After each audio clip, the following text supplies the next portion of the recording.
चुनावी माहौल है। हर कोई चुनाव की तैयारी में लगे हुए हैं। लेकिन बिहार में जब जब चुनाव होता है तो देखा गया है कि बड़े बड़े जो नेता हैं उनको बिहार याद आता है और बिहार के समय में ही वो कई तरह के परियोजनाओं का शिलान्यास करते हैं।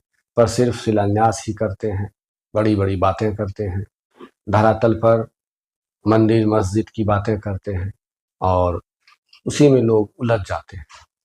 बातें देश की करते हैं और आपके घर की विकास की कोई बात ही नहीं करते। आपके घर के बच्चे दूसरे राज्यों में जाकर मेहनत मजदूरी कर रहे हैं। आपके यहाँ से सबसे अधिक सीट जीती जाती है प्रधानमंत्री बनाने के लिए, पर बुलेट ट्रेन गुजरात से ही चलती है। आपके यहाँ के बच्चे वोट तो आकर उन्हीं को देते हैं और गीत भी उन्हीं का गाते हैं, और जब काम करने की बात आती है, अपना जीविकोपार्जन करने की बात आती है, तो उन्हीं के राज्य में जाकर कड़ी मेहनत करते हैं, अपने घर अपने परिवार से कोसों दूर रहते हैं, सालों दूर रहते हैं। लेकिन वो जब आपके बिहार में आते हैं तो बातें देश की जाती है और आपके बिहार में बहुत काम हो रहा है, उसमें से एक दो कामों का वो रिमोट दबाकर चले जाते हैं, 5 साल तक फिर लौट कर नहीं आते। क्योंकि जहाँ तक हमें याद है कि चीनी मिल शुरू करने की बात केंद्र के सरकारों ने की थी, आज तक वो चीनी मिल नहीं बन पाया और उसी चीनी मिल से बनी हुई चीनी से चाय पीऊंगा, इस बात का भी वादा किया गया था। देश के लिए वो अच्छा कर रहे हो वो बात की बात है, पर आपके राज्य में, आप जिस राज्य में रह रहे हैं, आपके बच्चे आपसे कोसों दूर रह रहे हैं और एक समय में वो उसी प्रदेश का हो जा रहे हैं। एक तरह से कहा जाए तो बिहार बूढ़ों का प्रदेश बन चुका है और अब तो बूढ़ों का भी प्रदेश नहीं कह सकते हैं, क्योंकि वो बहुत सारे लोग वहीं पर बूढ़ा भी हो रहे हैं, उनका अंतिम संस्कार भी बाहर के प्रदेशों में ही कर दिया जा रहा है।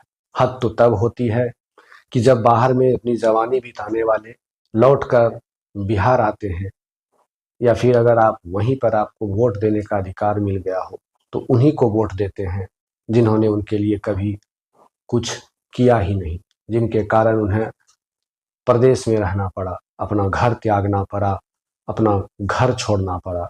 गजब की ये दीवानगी है या बेवकूफ़ी, समझ नहीं आता।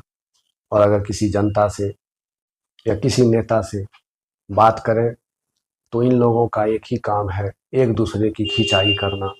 बात करेंगे आप दरभंगा की तो ये देहरादून का कहानी सुनाएंगे और जनता कुछ रुपयों के लिए अपना फैसला बदल लेते हैं।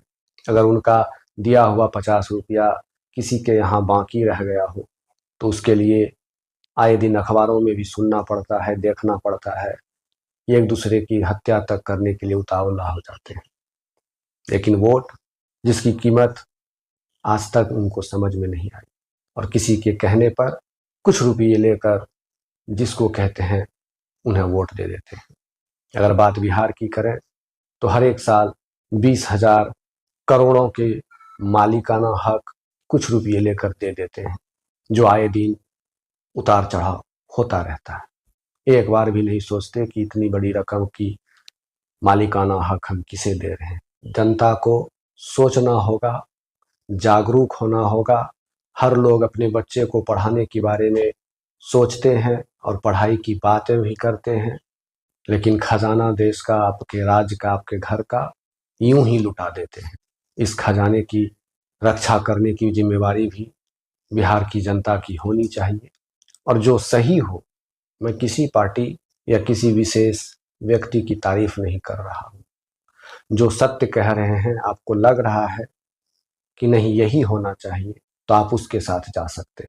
कई राज्यों के बारे में मैंने सुना, देखा, पढ़ा, जिसमें कि तमिलनाडु तरफ के राज्य में अगर काम नहीं करते हैं तो नेता को बदल दिया जाता है और उन्हें लगता है कि काम करूंगा तो मुझे सत्ता मिलेगी। पर बिहार में आंख कान मूंद कर, एक दो चेहरे को देखकर, यही हमारे खेवनहार हैं और उन्हीं को बार बार वर्षों से मौका दे दिया जाता है। छोटी कहावतों में कहा भी गया है कि रोटी को उल्टाया ना जाए, घोड़ा को फेरा ना जाए, ये सब कुछ कहावतें हैं। तो फिर एक ही व्यक्ति इतने वर्षों से क्यों राज करे? दूसरे को भी मौका मिलना चाहिए। ये जनता को समझना होगा, मेरे लिए कौन हितैषी है और कौन मेरे लिए परदेशी है। जो बात तो मेरी करते हैं पर विकास अपने राज्य की करते हैं।